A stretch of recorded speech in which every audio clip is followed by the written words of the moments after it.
What's up, motherfucker? I'm Harley and welcome to my channel. Today I want to talk to you guys about things to do before, during and after your tattoo. Cool, let's get it. So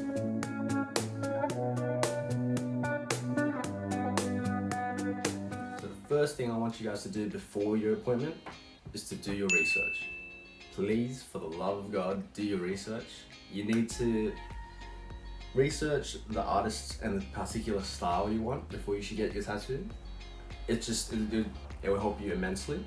You don't want to get like a realistic sleeve, but you go to a traditional artist, they can't help you. I mean, I'm sure they'll give it a crack, but you probably end up with a bad realistic sleeve. Not saying that all traditional artists can't do realism, it's just the chance of them doing as good as a realism artist is not as high, and at the same time they might even take longer, which will end up costing you more to get your sleeve finished.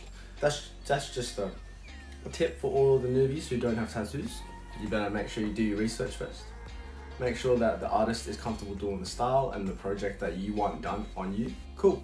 So you've done your research, you've got the artist, and you want to make a booking. And you've booked it, and you're ready, and you're just waiting for the date now. Before your appointment, make sure you get plenty of rest. The day before you get your tattoo, you want to have a good 6 to 8 hours of sleep. You don't want to be tired when you go into this tattoo, because when you're getting a tattoo, it tires you out even more, and it's going to hurt a lot more if you're super tired. That's just my experience, and a lot of the people that I've tattooed feel the same.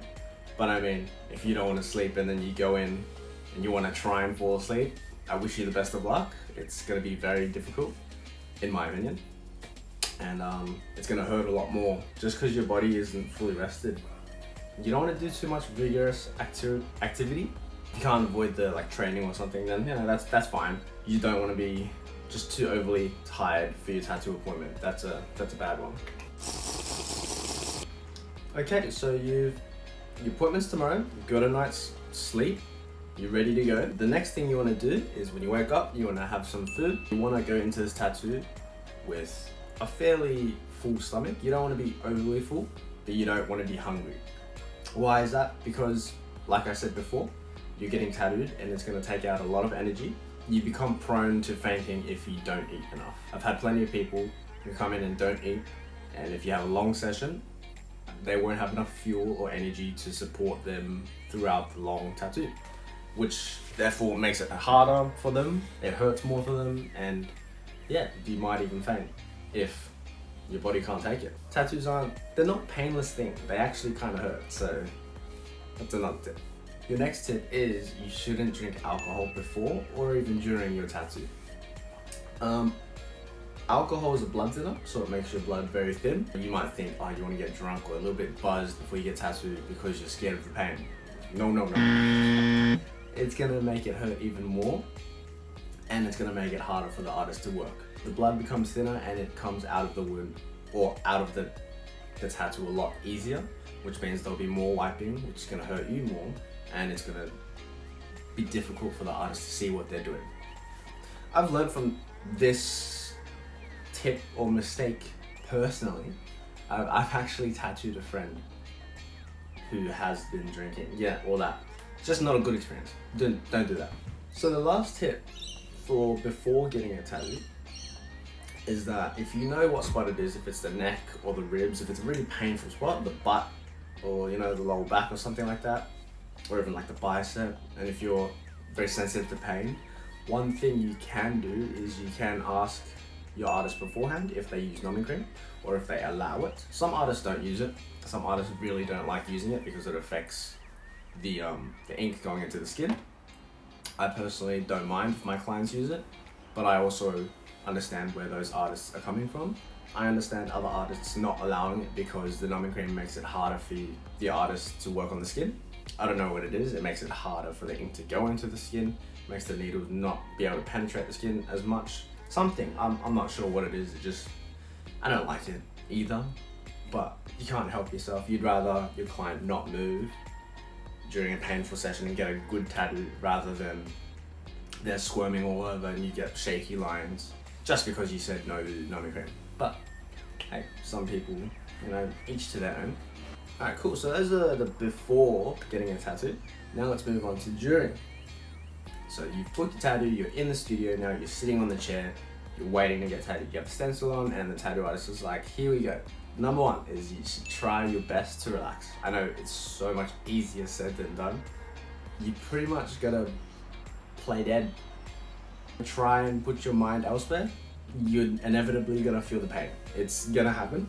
The less relaxed you are, the more tensed your muscles will be, which means the shape of your body will be altered, which will therefore make it a little bit harder for the artist to work on. That's my experience. I tend to tell people to relax and just stay calm, try to be fluid, make sure your body is nice and, you know, like a dead body. But like I said, I know it's a lot easier said than done. It's very difficult to try and stay relaxed. But yeah, I'm sure you can do it. Most people can do it. Next tip for during a tattoo is that you should breathe at a controlled pace. You don't want to hold your breath, or you don't want to breathe very quickly. So if you're getting tattooed on like your stomach or your neck, or your chest even, and you start breathing really quickly, the thing that's going to move is your stomach and your chest. That will of course make it harder for your artist to work on because they're constantly on a moving surface. Keep your breathing controlled. That will allow the artist to adjust to how you breathe, and then they can start doing the lines according to how you breathe. That one mostly applies for, you know, chest, stomach, but also you don't want to hold your breath during a tattoo because that can make you faint as well. Not sure why, but that's when it happens. So try not to do that. I know it's really hard to not tense up and not hold your breath, because when you get hurt, you're like, oof, gotta tense up and hold my breath. But you know, the pain ain't gonna stop, so you just keep doing that. Just keep staying relaxed. That's what I meant. Next one for me is more of a personal one. It's more of a optional one, per se. You can talk to your artist if they're talkative. If you're comfortable around them and they seem like they're a talkative person and that, you know, they want to communicate with you, and you have a long session waiting for you, like 6, 7, 8 hours, you'd rather have a nice chat with them rather than you have an awkward 6, 7, 8 hour session with them. This will speed up the time of getting tattooed, so none of you will feel like it's really a chore or anything. You'll take your mind off the pain as well. Once you're talking to someone, the pain kind of fades away. Talk to your artist, unless they really don't like talking. I know a few artists who really don't like talking. I like talking to my clients. Makes me feel more, you know, get to know their story. So that's kind of cool. So those are all during getting a tattoo. Now you've fully tattooed up, you got through your session, you're all wrapped up, and you're ready to go. The first thing I hope you do is that you need to listen to your artist. Whatever they say, whatever their aftercare advice is, you gotta follow what they told you to do.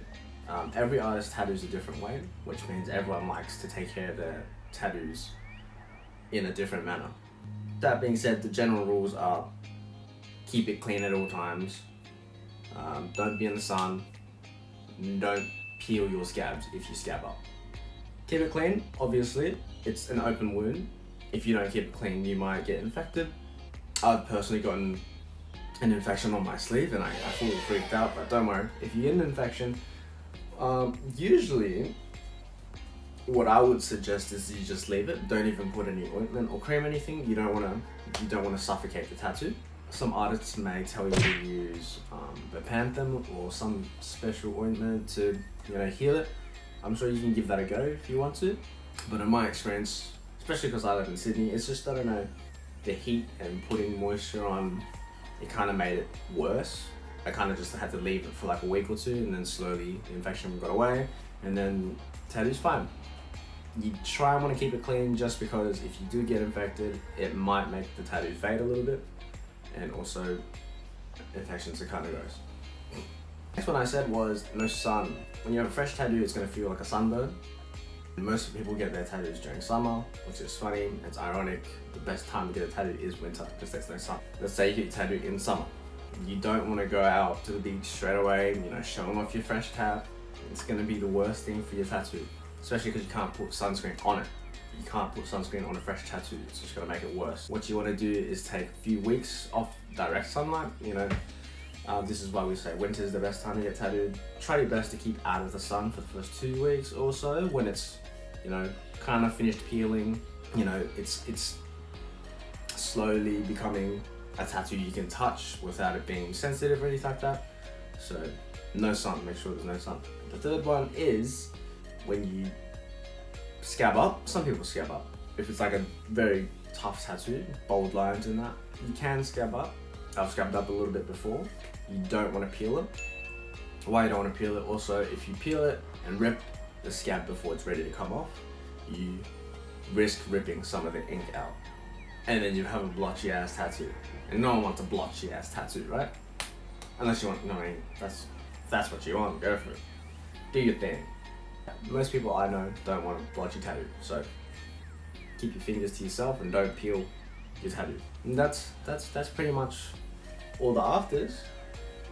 But general tips, not tips, but general things you need to know. Obviously, don't let people touch your tattoo when it's fresh. I've had plenty of people, can I see your tattoo? They grab your arm. It's the worst thing ever. You don't know where everyone's hands have been, you know, hands are dirty as. So that's a big one. I know your friends are definitely gonna want to touch your fresh tattoo. It's just a thing. People love touching tattoos, especially people who don't have tattoos. They love touching them. And also, when it's fully healed, make sure you slap some SPF 50 sunscreen on that shit. Otherwise, it's gonna fade.